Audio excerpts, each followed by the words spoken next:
Hey dear ones! I am reading a chapter from the book titled Vipassana Discourse, Summaries by S. N. Goenka, condensed by William Hart. This book is free at pariyatti.org. So this is only for old students who already took the 10-day course. As you all know, practicing this technique is a lifelong path. And with our busy life, we don't always have the time to sit and read. So I'm recording this and sharing it. In the future, I can play this in the background while multitasking. I hope this helps you as well.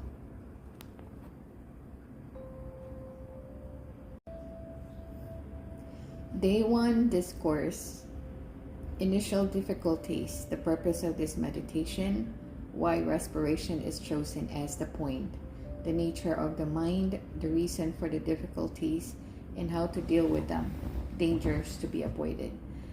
The first day is full of great difficulties and discomforts, partly because one is not accustomed to sit all day long and to try to meditate, but mostly because of the type of meditation that you have started practicing. Awareness of respiration, nothing but respiration. It would have been easier and faster to concentrate the mind without all these discomforts if, along with awareness of respiration, one had started repeating a word, a mantra, a God's name, or if one had started imagining the shape or form of a deity.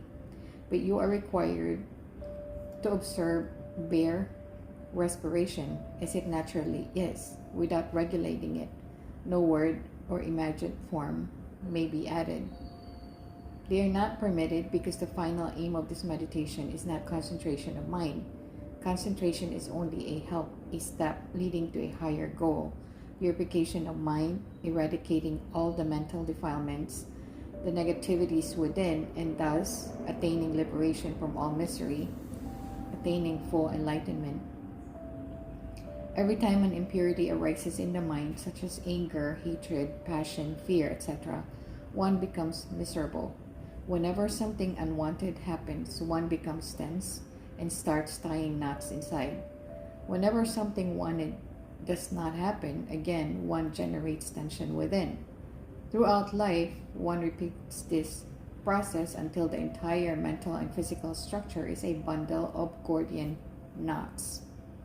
And one does not keep this tension limited to oneself, but instead distributes it to all with whom one comes into contact.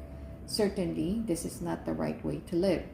You have come to this meditation course to learn the art of living, how to live peacefully and harmoniously within oneself, and to generate peace and harmony for all others, how to live happily from day to day while progressing towards the highest happiness of a totally pure mind, a mind filled with disinterested love, with compassion, with joy at the success of others, with equanimity. To learn the art of living harmoniously, first one must find the cause of disharmony. The cause always lies within, and for this reason, you have to explore the reality of yourself. This technique helps you to do so, to examine your own mental and physical structure, towards which there is so much attachment, resulting only in tensions, in misery. At the experiential level, one must understand one's own nature, mental and physical. Only then can one experience whatever there might be beyond mind and matter.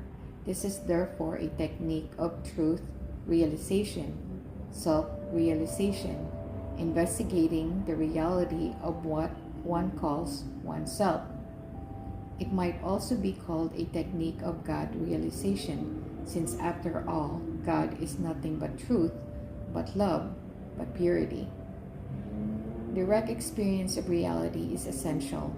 Know thyself, from superficial, apparent, gross reality to subtler realities, to the subtlest reality of mind and matter.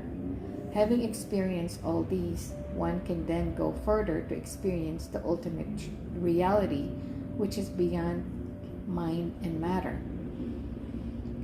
Respiration is a proper point from which to begin this journey. Using self-created imaginary object of attention, a word or form, will lead only in the direction of greater imaginings, greater illusion. It will not help one to discover the subtler truths about oneself. To penetrate the subtler truth, one must begin with truth, with an apparent, gross reality such as respiration. Further, if a word is used or the form of a deity, then the technique becomes sectarian. A word or form will be identified with one culture, one religion, or another, and those of a different background may find it unacceptable. Misery is a universal malady. The remedy for this malady cannot be sectarian. It also must be universal. Awareness of respiration meets this requirement. Breath is common to all. Observing it will be acceptable to all. Every step on the path must be totally free from sectarianism. Breath is a tool with which to explore the truth about oneself. Actually, at the experiential level, you know very little about your body. You know only its external appearance, the parts and functions of it that you can consciously control. You know nothing of the internal organs which operate beyond your control, nothing of the cells of which the entire body is composed, and which are changing every moment. Innumerable biochemical and electromagnetic reactions are occurring constantly throughout the body, but you have no knowledge of them. On this path, whatever is unknown about yourself must become known to you. For this purpose, respiration will help. It acts as a bridge from the known to the unknown, because respiration is one function of the body that can either conscious or unconscious, intentional or automatic. One starts with conscious intentional breathing and proceeds to awareness of natural normal breath, and from there you will advance to still subtler truths about yourself. Every step is a step with reality. Every day you will penetrate further to discover subtler realities about yourself, about your body and mind. Today you were asked to observe only the physical function of respiration, but at the same time, each one of you was observing the mind, because the nature of the breath is strongly connected to one's mental state. As soon as any impurity, any defilement arises in the mind, the breath becomes abnormal. One starts breathing in a little rapidly, a little heavily. When the defilement passes away, the breath again becomes soft. Thus, breath can help to explore the reality not only of the body, but also of the mind. One reality of mind, which you began to experience today, is its habit of always wandering from one object to another. It does not want to stay on the breath or on any single object of attention. Instead, it runs wild. And when it wanders, where does the mind go? By your practice, you have seen that it wanders either in the past or in the future. This is the habit pattern of the mind. It does not want to stay in the present moment. Actually, one has to live in the present. Whatever is past is gone, beyond recall. Whatever is future remains beyond one's reach until it becomes present. Remembering the past and giving thought to the future are important, but only to the extent that they help one to deal with the present. Yet, because of its ingrained habit, the mind constantly tries to escape from present reality into a past or future that is unattainable, and therefore this wild mind remains agitated, miserable. The technique that you are learning here is called the art of living, and life can really be lived only in the present. Therefore, the first step is to learn how to live in the present moment by keeping the mind on a present reality, the breath that is now entering or leaving the nostrils. This is a reality of the moment, although a superficial one. When the mind wanders away smilingly without any tension, one accepts the fact that because of its old habit pattern, it has wandered. As soon as one realizes that the mind has wandered, naturally, automatically, it will return to awareness of respiration. You easily recognize the tendency of the mind to roll in thoughts, either of the past or of the future.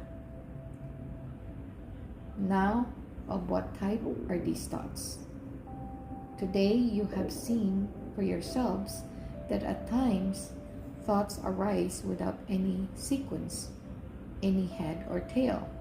Such mental behavior is commonly regarded as a sign of madness. Now, however, you have all discovered that you are equally mad, lost in ignorance, illusions, delusions, moha. Even when there is a sequence to the thoughts, they have as their object something that is either pleasant or unpleasant. If it is pleasant, one starts reacting with liking, which develops into craving, clinging, raga. If it is unpleasant, one starts reacting with disliking, which develops into aversion, hatred, dosa. The mind is constantly filled with ignorance, craving, and aversion. All other impurities stem from these three basic ones, and every impurity makes one miserable. The goal of this technique is to purify the mind, to free it from misery by gradually eradicating the negativities within. It is an operation deep into one's own unconsciousness, performed in order to uncover and remove the complexes hidden there. Even the first step of the technique must purify the mind, and this is the case by observing respiration. You have started not only to concentrate the mind, but also to purify it. Perhaps during today, there were only a few moments when your mind was fully concentrated on your breathing. But every such moment is very powerful in changing the habit pattern of the mind. In that moment, you are aware of the present reality, the breath entering or leaving the nostrils without any illusion.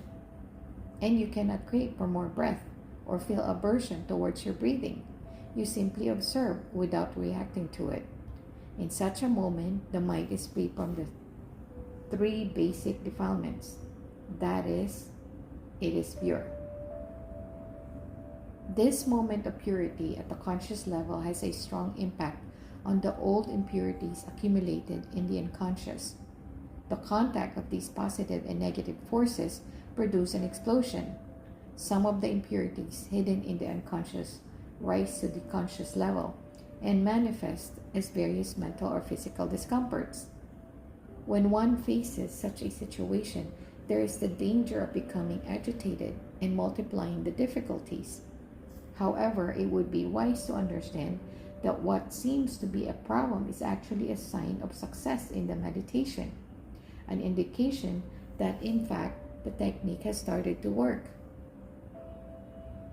The operation into the unconscious has begun, and some of the pus hidden there has started to come out of the wound. Although the process is unpleasant, this is the only way to get rid of the pus, to remove the impurities. If one continues working in the proper way, all these difficulties will gradually diminish. Tomorrow will be a little easier. Next day, more so. Little by little, all the problems will pass away if you work. Nobody else can do the job for you. You have to work yourself. You have to explore reality within yourself. You have to liberate yourself. Some advice about how to work. During meditation hours, always meditate indoors. If you try to meditate outside in direct contact with the light and wind, you will not be able to penetrate the depths of your mind. During breaks, you may go outside. You must remain within the limits of the course site. You are performing an operation on your mind. Remain in the operating room. Resolve to remain for the entire period of the course, no matter what difficulties you may face. When problems arise during the operation, remember this strong determination. It can be harmful to leave in the middle of a course. Similarly, make a strong determination to observe all the discipline and rules, of which the most important is the rule of silence. Also, resolve to follow the timetable, and especially to be in the hall for the 3-hour sittings of group meditation each day. Avoid the danger of overeating, of allowing yourself to succumb to drowsiness, and of needless talking. Work exactly as you are asked to work, without condemning it. Leave aside for the course period anything that you may have read or learned elsewhere. Mixing techniques is very dangerous. If any point is not clear to you, come to the guide for clarification, but give a fair trial to this technique. If you do so, you will get wonderful results. Make best use of the time, the opportunity, the technique to liberate yourselves from the bondages of craving, aversion, delusion, and to enjoy real peace, real harmony, real happiness to you all. May all beings be happy.